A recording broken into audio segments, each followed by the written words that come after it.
there is a door in the back. It'll be slightly less of an interruption for our speaker. And our speaker, just a brief introduction. Both.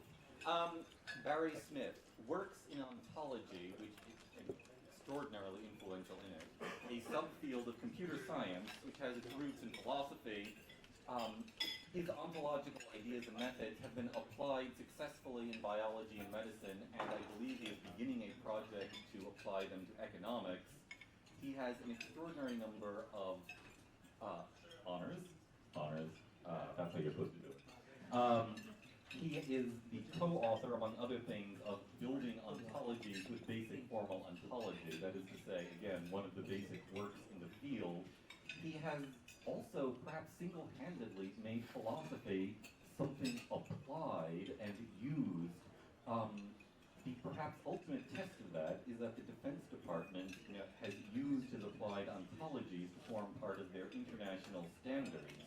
And in fact, the Defense Department is really interested in things working, and they think his philosophy works. It is quite a tribute. I won't give you, again, all his honors, but I'm extraordinarily honored, and the NAS is extraordinarily honored. Oh, yes, and he's a former board member of the National Association of Scholars.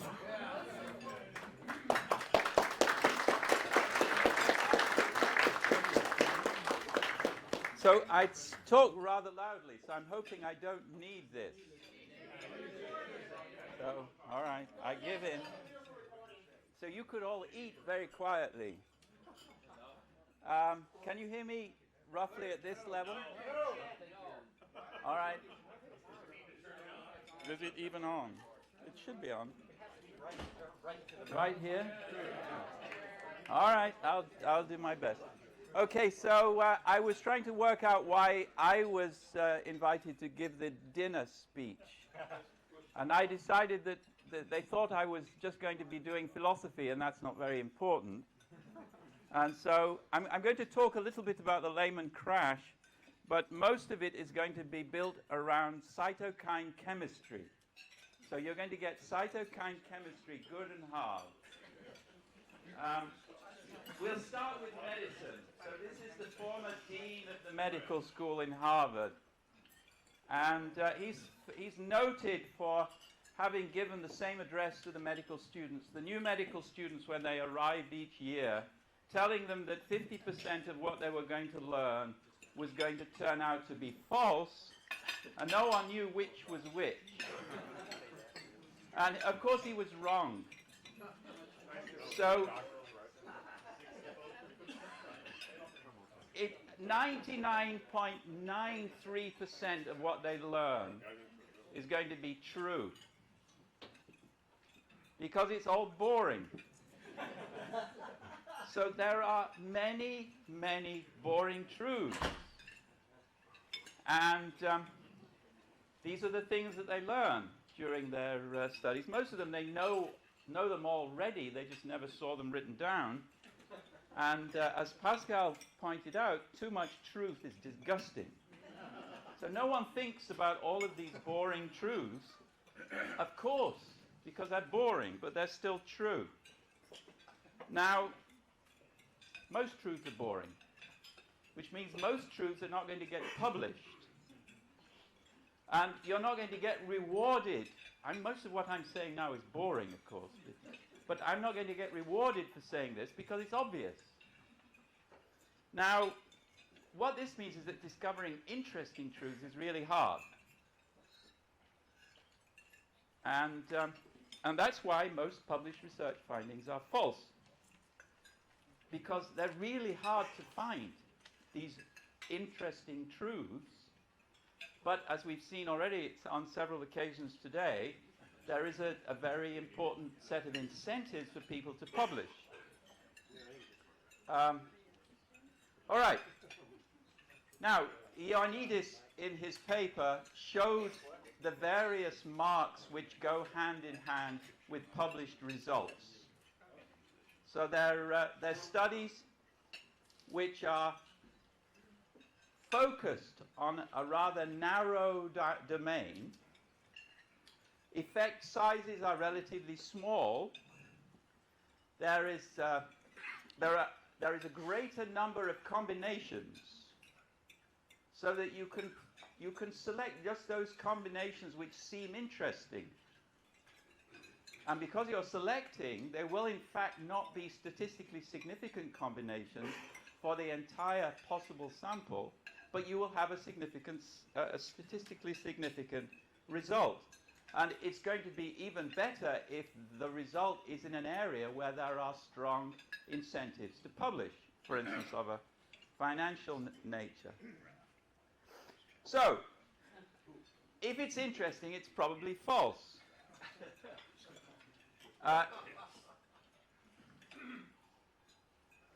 So, there are lots of statistically significant correlations. And if you work hard enough, you'll find a few.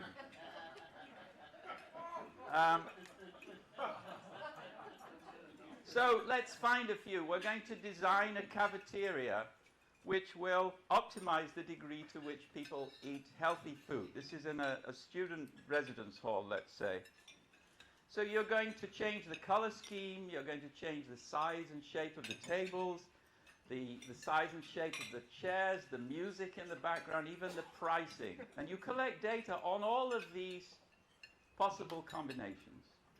Just colors gives you dozens and dozens of combinations. And then you go through them and you find out which of these combinations had a statistically significant correlation with healthy eating. And you publish a paper. That's called p-hacking. All right, now this is an interesting case because it led to a TED talk. And many of you, I'm sure, are familiar with this example. So this is Amy Cuddy, who has a free no-tech life hack for anyone who needs to take a job interview or speak in public. And it goes like this.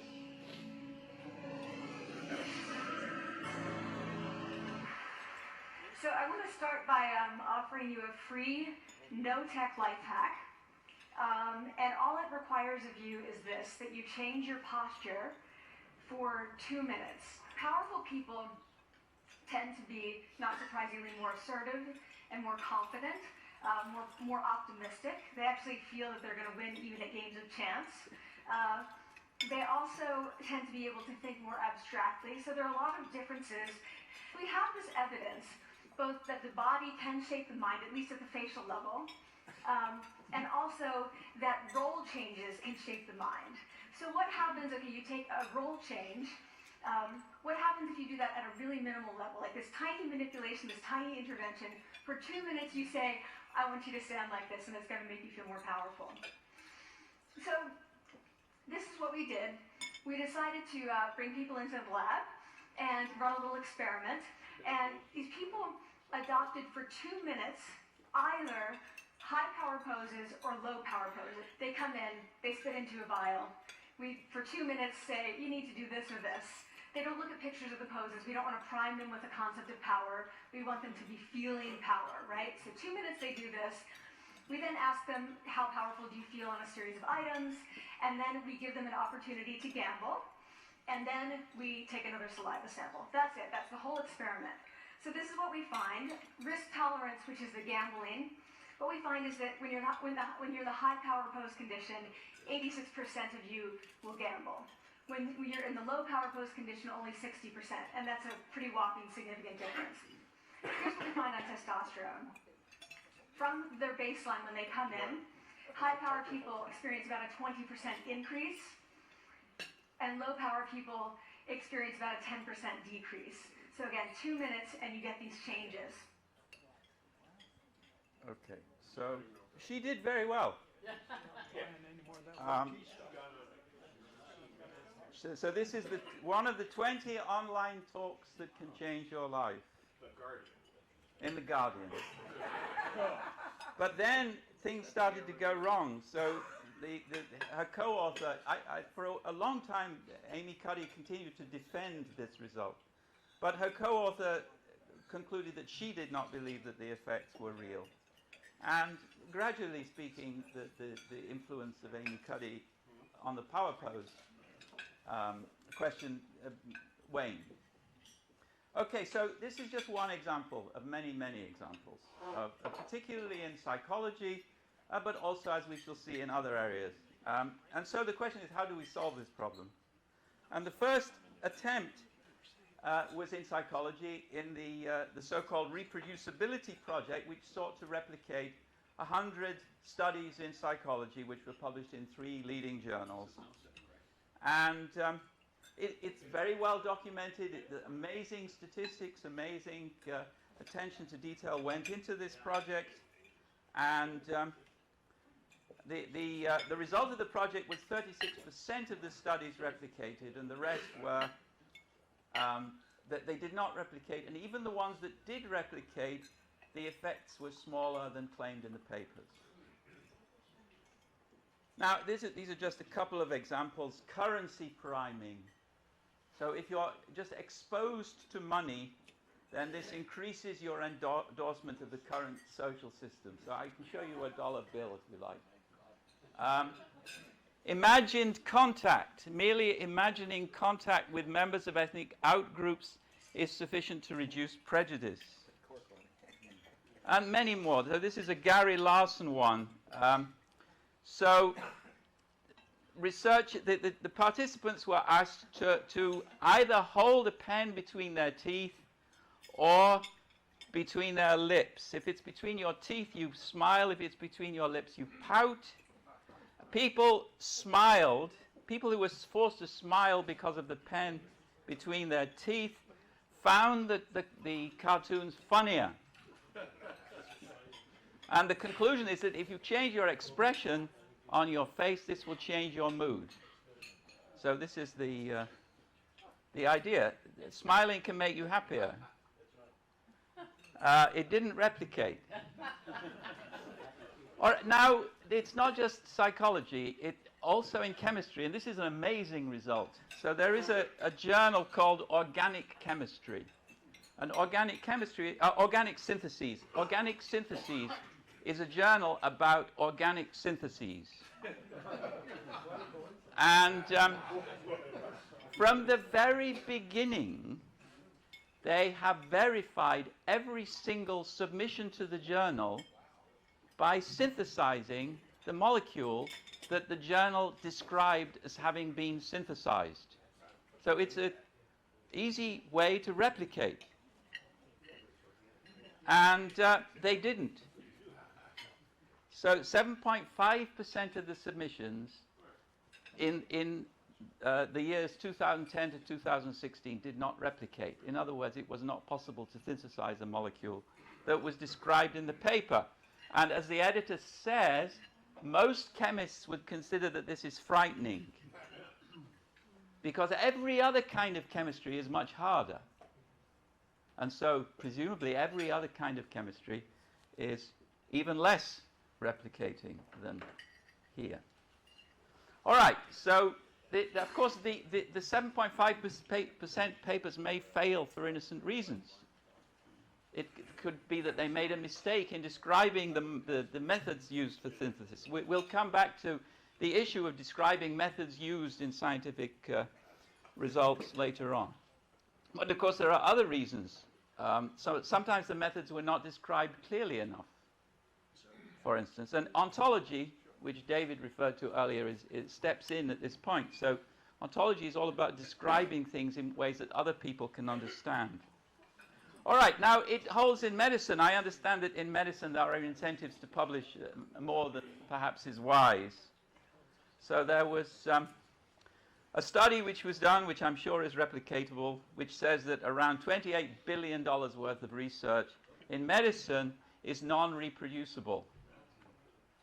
So let's see some examples. So autism is a popular area of research, and the various problems which arise in other areas arise also here. So, and we've had some of this earlier in the oceanic interlude earlier. So you mislead the significance of your findings in the title and abstract. You have an assertion about environmental effects. You have a small sample size. You test multiple factors for association, which may or may not be a mark of some p-hacking going on in the background. Only one of those, however, shows any association, which is another mark of p-hacking going on in the background. And then your statistics are corrected. You do multiple tests. Maybe you're trying to find the one that gives you a statistically significant result. We saw some of that earlier today also. And so on and so on. So this is typical not just of autism, but of research in other areas of medicine, for very good reasons, understandable reasons. So they did the reproducibility project for cancer biology. And again, the goal was to replicate some important results of relevance to cancer published in leading journals in a 2-year period. And again, here it was somewhat more problematic. So the authors of some of the journals which in the original analysis, authors of some of the papers which in the original analysis were found not to have replicated, argued that they did replicate, or that the attempts at replication had not been accurate. And this shows that, and I know some of the people here involved here, in fact one of them I'm going to refer to later, these are honest scientists. And so the issue of replicatability or reproducibility is by no means trivial, particularly not in an area like cancer biology or any area of human biology, because every sample of humans that you run through your methodology is going to be different from every other sample that other people run through your methodology. All right, so p-hacking we've already talked about. It thrives where the methods are secret. It thrives where data is published using secret codes, or where the data is not published at all. We've seen some of that today also. So, go back to our list of solutions. The next solution, stop publishing. Now, this is not a joke. Everything I say is intended seriously. It's published research findings that cause the problems. And in medicine, of course, to publish goes hand in hand with owning the data, owning the results. So it's a highly valuable incentive to non-replicatable work if the only way to get your work out into the world is through publication. So Atul Butte, who is just a few miles from here, just up the bay, seriously proposes getting rid of publishing in medicine. The idea is that medical research now is almost entirely a computational process. People collect huge amounts of data, and then people like Atul, who is a very clever computer hacker, as well as being a brilliant medical scientist, is able to extract value out of these computational data within hours. He needs to get the data immediately and then share it with the people who have also analyzed the data, and they don't need to go through the 6 months of writing a paper and another 3 months of getting it refereed and so forth. He can have the data in the hands of potential patients who can profit from the new drug which has just been tested within a couple of days. That's Atul. So the idea would be that all the data from clinical trials, for instance, should be made available immediately, and that the publishing process, it's an institution from a former millennium. And making the data open has all kinds of secondary consequences, some of which we've discussed already today. All right, so another popular solution is called registration. Now, I don't know how many of you looked at the backs of the doors in the Best Western Hotel today, but your rooms all cost $999.00 per night. Now, why is that? Well, the California state government requires that hoteliers will be fined if they charge more than the amount posted on the backs of the door. Now, So all hoteliers have to post the maximal amount that they can charge on. That's called pre-registration. And it tells us that pre-registration doesn't necessarily bring any benefits. Pre-registration is not as easy a thing to require than you might imagine. Now, this is where I talk about the Lehman brothers. The cytokine chemistry is coming, and you will really enjoy it. So, why did the Lehman brothers crash? Well, everybody in the financial services industry discovered that they could, that there was a way of making a lot of money even when the real estate market was not necessarily on its firmest footing, and that was through what were called collateralized debt obligations. People did not really understand collateralized debt obligations, and that was probably in part intended that people did not understand. And now, why were the collateralized debt obligations and the collateralized debt obligations squared and cubed and to the fourth power, why were they hidden? Well, it wasn't true that they were hidden. Some people knew what any given collateralization rested on, but other people did not. And how you find out in any given case was very difficult. And so this is what it looks like. This is a simple case.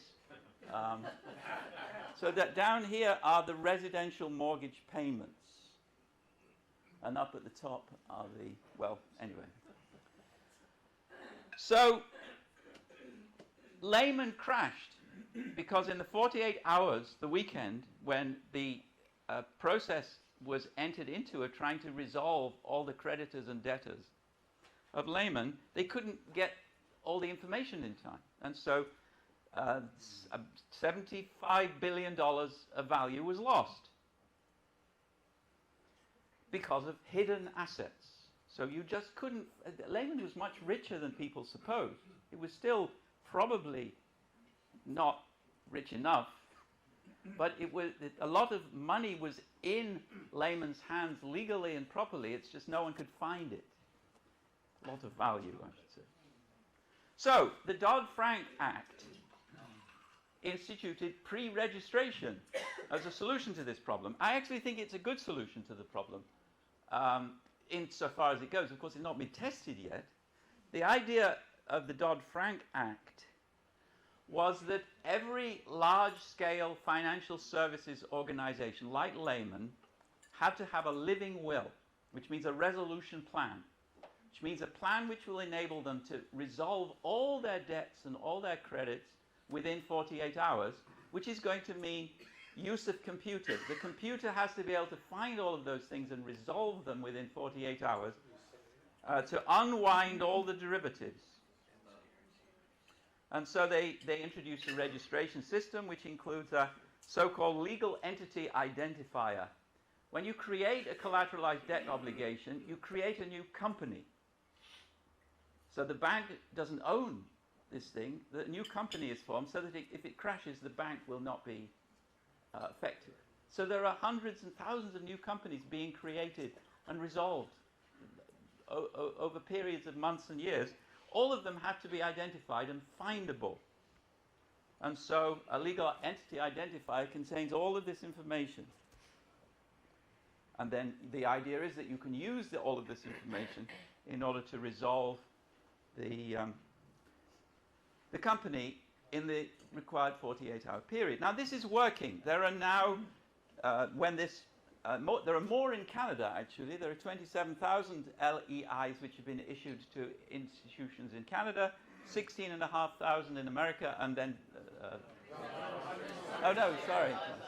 I take it back. Canada... Anyway, a lot. All right, so, and there are mandates. So 45 countries have mandated use of legal entity identifiers in order to create living wills. Just as the FDA mandates pre-registration of all clinical trials. So pre-registration can be mandated by governments. And if it's mandated by governments, and if it's done right, it's probably doing some good. So how is this working in science? I mean, clinical trials are science too, but now I'm talking about other kinds of science. So there's something called the Center for Open Science, which received $1 million from some friendly beneficiary, whose name is John. I've forgotten his last name. Arnold, thank you. To bribe scientists to pre-register.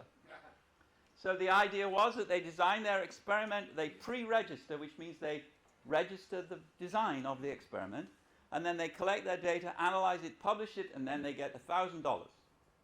They did this 1,000 times. And the registration involved registering all hypotheses, all outcomes, all statistical models, techniques, variables, and so forth. And this has various consequences. It creates an audit trail. So you can see what they said they were going to do, and then you can check that they did it. It cuts down redundancy because other people can see that they already said they were going to do that, so probably you shouldn't say that you're going to do it too. That only works if people check the registry.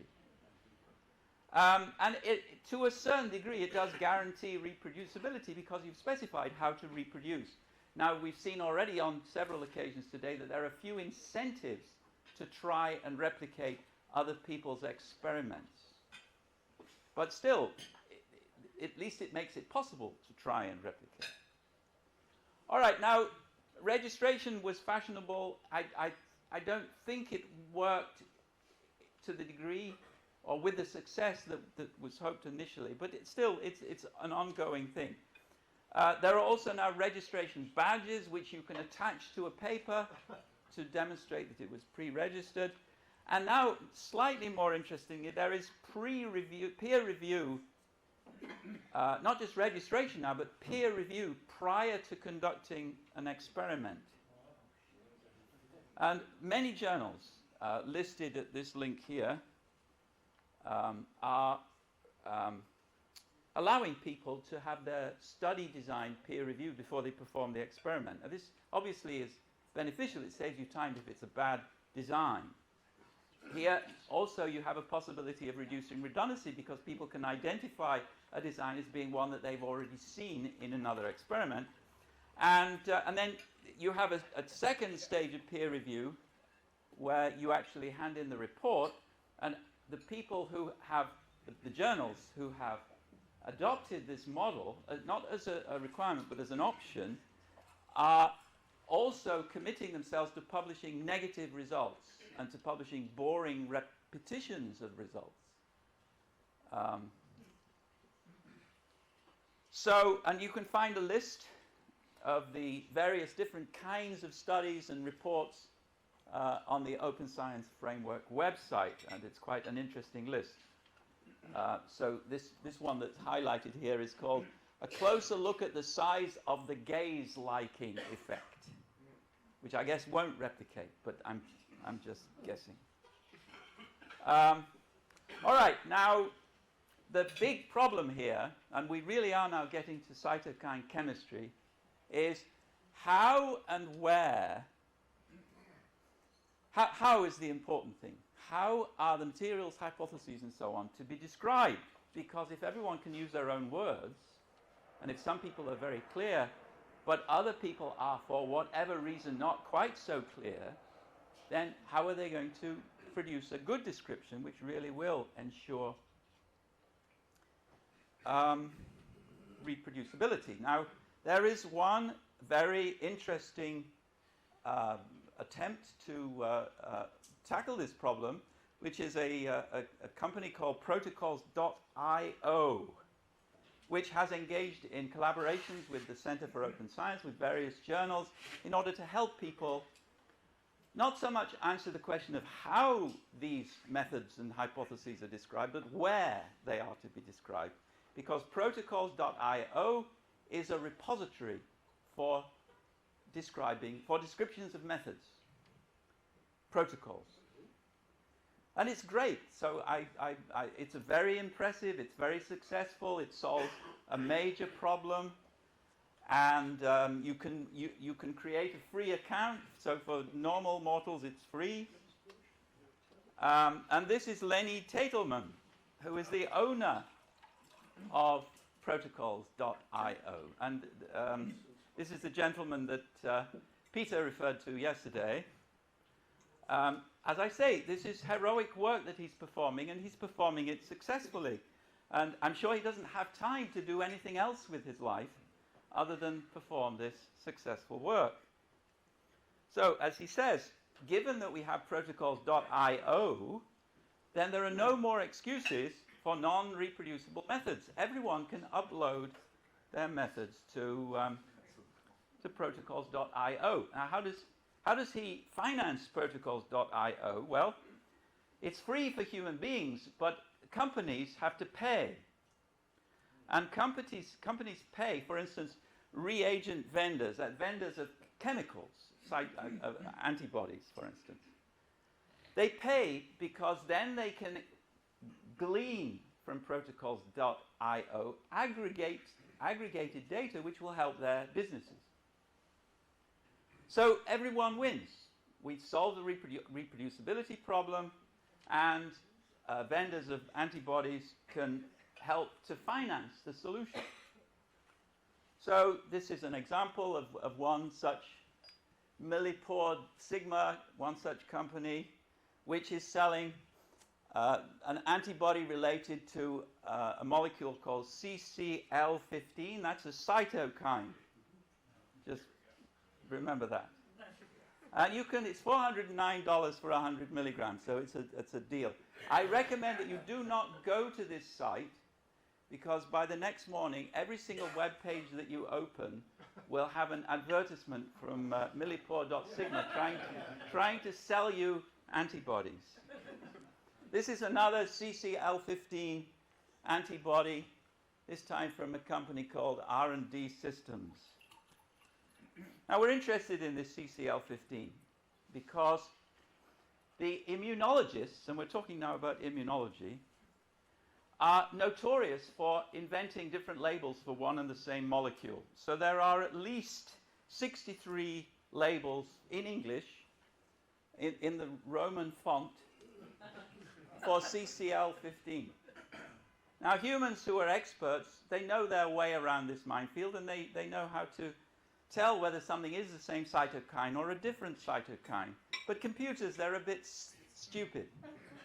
And it's good if computers can keep track of whether it's one cytokine or two.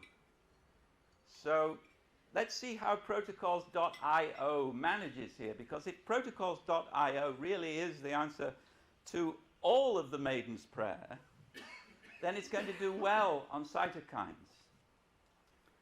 So if you put CCL15 without any hyphens or anything, you don't get any results from protocols.io.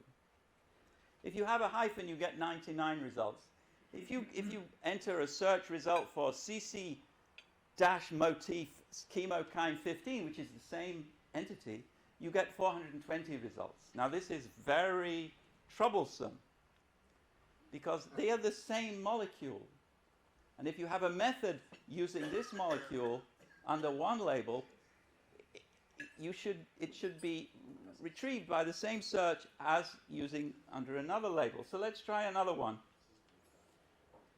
Interleukin 8 yields 1,449 results, and CXCL8 also yields 1,449 results. So this is good news. Well, they think they're the same. But the problem is that these are probably the same too. And this one gives you 2,660 results. This one, which is the same thing, gives you 5,235 results. And CXCL8 gives you no results. So this is a problem. And the solution is ontology. So there is an ontology of antibodies, which we actually made in Buffalo, which is a registry of the standard antibodies used in immunological research, where we have one preferred label, and then we have a list of all the other labels, and using that ontology will ensure that all of your searches retrieve the same results for the same molecules. Now, I know Lenny only at second hand, so some of my ontologist friends tell me that, first of all, he's a good guy, so you'll be reassured by that.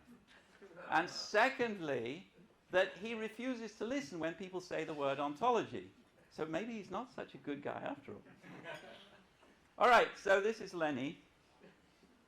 And then we come to the final cytokine chemistry bit. All right, so another solution which Ioannidis proposes that we change the p-value threshold from 5% to 0.5%. And of course, this means that we have to increase the sample sizes to the millions. So a clinical trial is going to need many, many subjects, and it's already expensive even to find the numbers of subjects that we use for clinical trials already. So we're talking about millions of samples. And that means we need big data, which is the final proposed solution. And this is basically the solution also accepted by Atul Butte. Science will become global. All the data about any given disease will be assembled together, and it will work because of ontology, of course, which will even take in the Russian data. Not that we have anything against Russian data, except that it's in Cyrillic. All right, now we need to have the same computer-readable terms, but also the same computer-readable definitions of all of those terms so that we can use the computer to analyze huge amounts of data. Get the human out of the loop. That's the ultimate goal. And so the NIH has recognized that part of the solution to the replication crisis is going to involve the coordinated development of ontologies. All right, but now this is going to be a problem for pharmaceutical science. So we already know, because we've all tried it, that most pills don't work. But they do work for some people.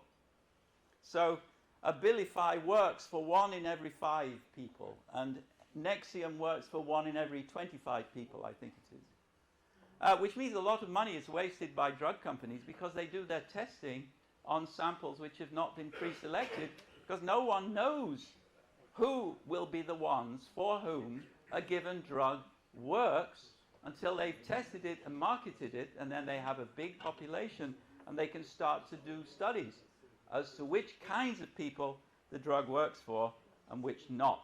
So under the standard medicine effect, we can test everybody and get results which will seem to be valuable, even though most of them are a waste of money. Under the precision, tailored, personalized medicine effect, we will just study people for whom a drug will work, test it in them, and say it works for them, so we save a lot of wasted money. And the end result is that there'll be exactly one drug for every single person, which is impossible, of course, because then we don't have any sample sizes. And so this is the key to happiness. So you start with dopamine, which is in the chemistry ontology. Dopamine is a neurotransmitter, which is also in the chemistry ontology. And the neurotransmitter receptor activity, which is the function of dopamine, is happiness. And so you have a drink on me now. Where is Disneyland here? That's the next slide, but I've had my fill now.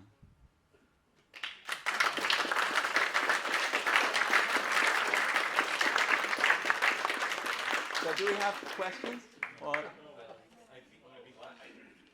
Questions would be lovely. he's saying no. I know. Anyway, I'm here. Anyone want to ask you a question? Yes.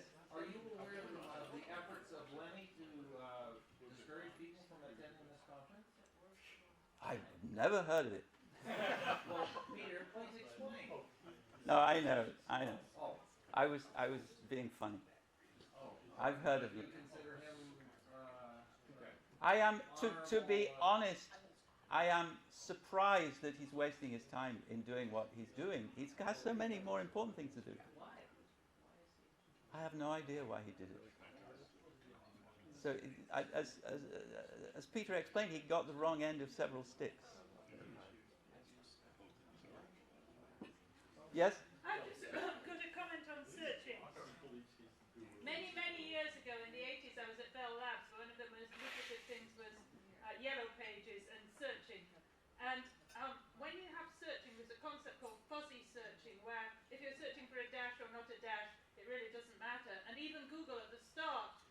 they were searching through so many pages. If a few don't show up, nobody cares, right? It doesn't have to be accurate. Yeah. And so it's actually a function of the search, possibly, rather than the data that is in it. And to expect to get the same number of answers may not actually matter if you get a good answer for what you're looking for. Unless you get incorrect answer, one of them. Well, you always do in Google, you get incorrect answers, but people have to work it out. You know, I mean, it is interesting, obviously, as you go further and further with these things, you want to get them more and more accurate, and you want to have exactly what the person was looking for, but that's actually an extremely difficult search problem, particularly in the English language, where we don't have as many words for snow, example, as you might like. Yeah, so this is a very interesting question. There are two aspects which need to be pointed out. First of all, we have all of these ontologies, particularly in biology, where the ontology approach has really... And ontology, I was one of the first users of dialogue in the 1970s, which was a search thing. So, and they always had an ontology and anyone who got the dialoge pages with Right. vocabulary. But now, and Google itself is beginning to use ontologies now. That's right. Yeah. But 5 years ago, Google was strenuously opposed to ontologies because they wanted to use a purely statistical method, fuzzy search, as you said. And we would say, well, you try and find cytokine motif 15 in Google. You will fail because Google will not pick up that phrase, but that phrase is very important. And then the second point that you can make, no, it's gone. I won't make the second point. Can I continue the same thing? Yeah. That I don't know the terminology of cytokines, but like in my field, and what I think usually happens is that when something is just new and developing, people discover them in parallel, give different names, and then the names continue in parallel for a while. Then everyone gets sick of it. They set up and stuff the ego when they should be, and say, okay, let's call it some name, like in your ads about the sigma and milliport, the CCCL. So then, even though it's 63 names, probably most of them are from the past. So if somebody would search for it now, it will be the name that is currently used. actually, there is still a difference. So gene names used to be a problem exactly like what you're describing. So people would discover a new gene in Philadelphia, and people would discover exactly the same thing in a gene in Singapore, and they'd give it two different names, and no one would know that they were talking about the same gene. They have now a gene name nomenclature committee, which makes sure that every gene has just one name, and of course an associated sequence. They haven't done that for immunology. Immunology is still anarchy, and everyone knows it's anarchy. And the ontologists are gradually trying to create the nomenclature harmony that Lenny needs to learn about to bring us up to the same level there that we're already in the realm of gene name. I'm assuming he's here somewhere with a false mustache. No,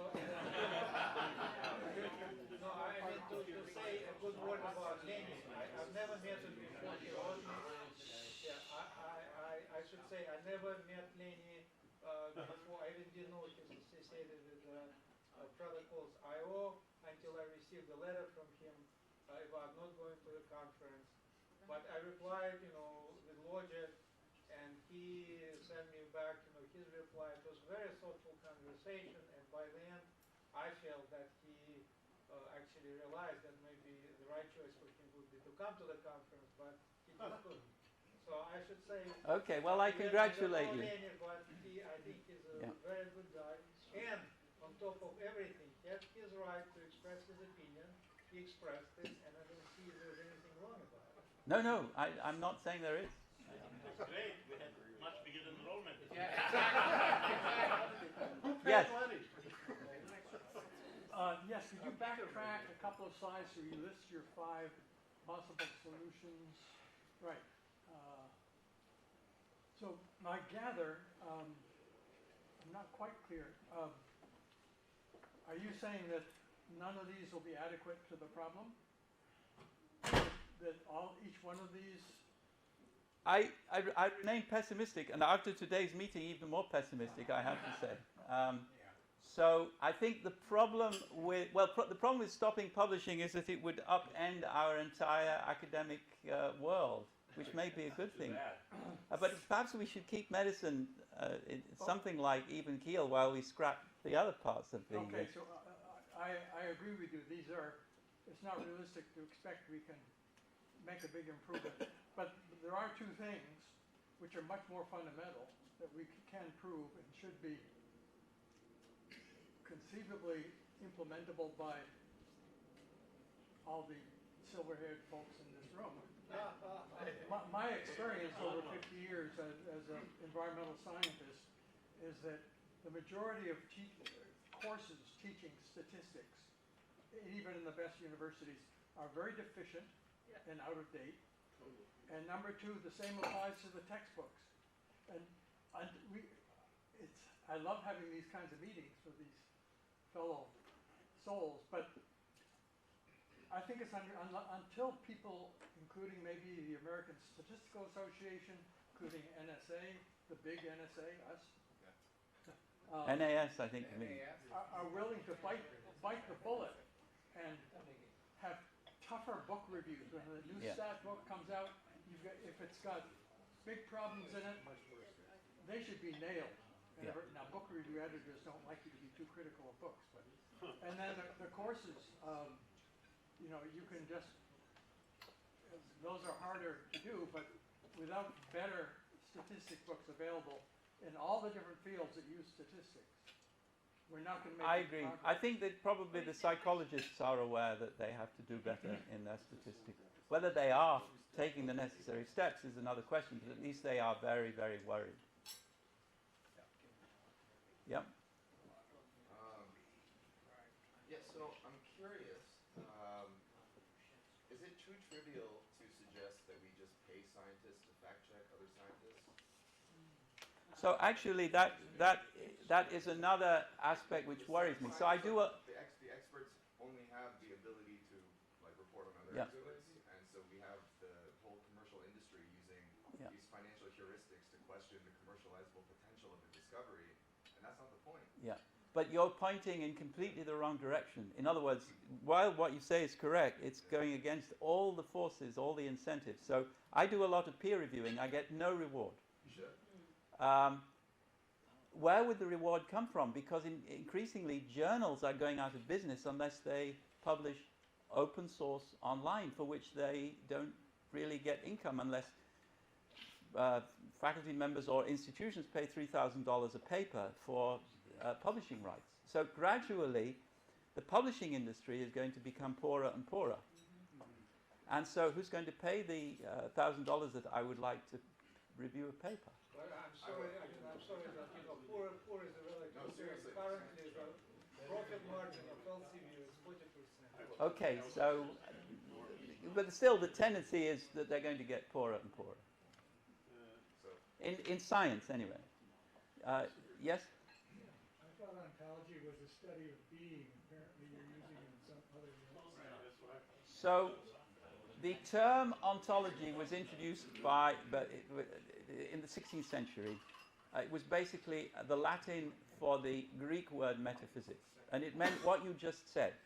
And it gradually grew and grew as a branch of philosophy.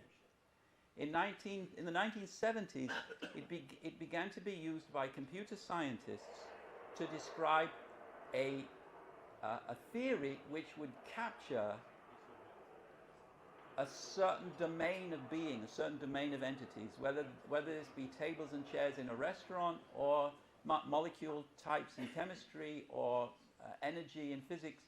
Each domain would get its own ontology, as they would say. Now, I'm a philosopher, but I became infected with this applied ontology. And so now my philosophy colleagues are very troubled.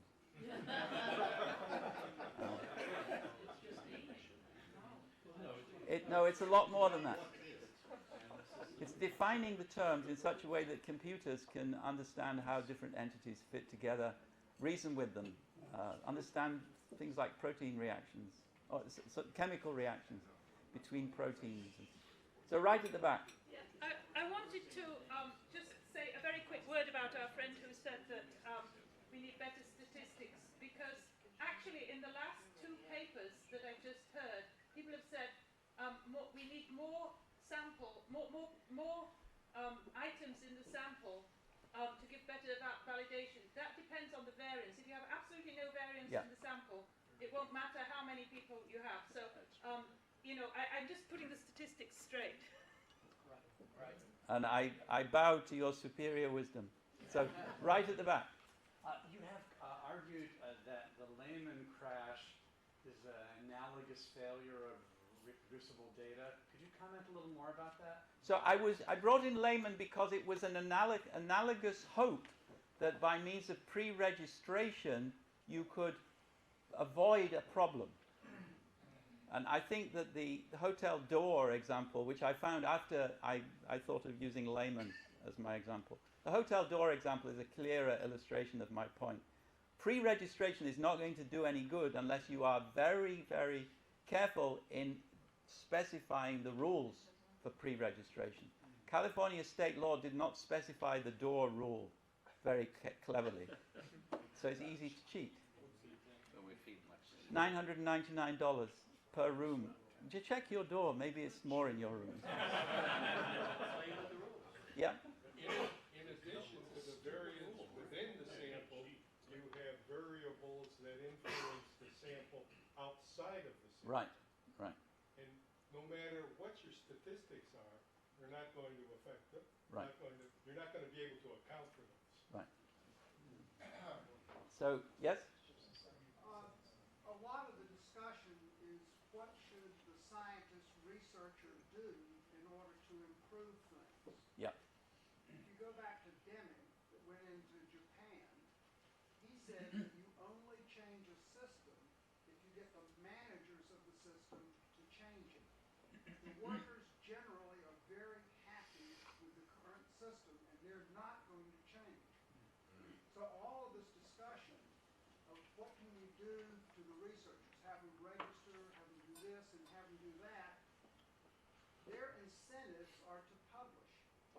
And unless the funding agencies and the journal editors change the system is not going to change meaningfully. I agree.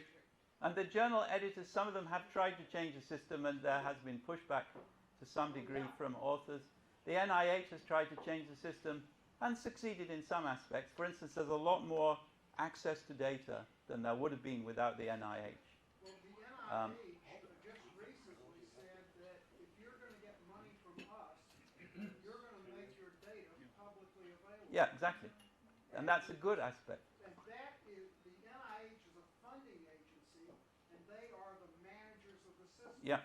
And we should attempt to support these managers that are attempting to change the system. Absolutely.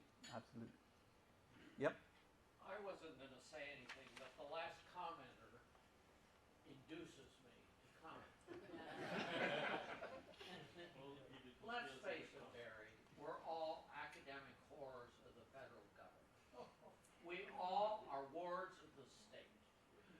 Every university in the United States, nearly every agency, the NIH itself with its $40 billion in annual grants that it drops out of airplanes over university campuses, and even in some cases to private owners, is the government.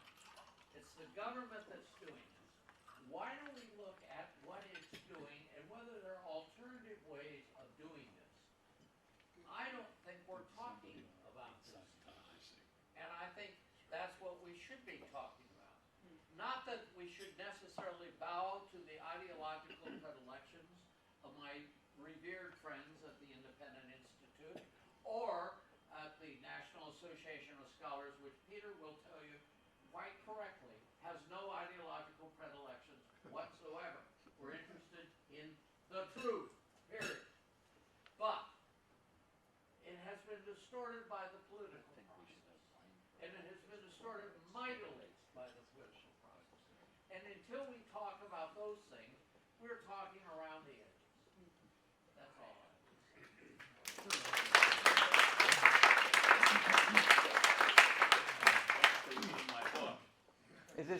question?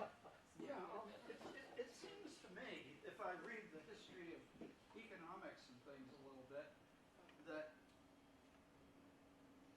human beings have a really queer disposition to figure out the problems that we think we're so damn smart about and correct for them. It's called a free market, a free and open market.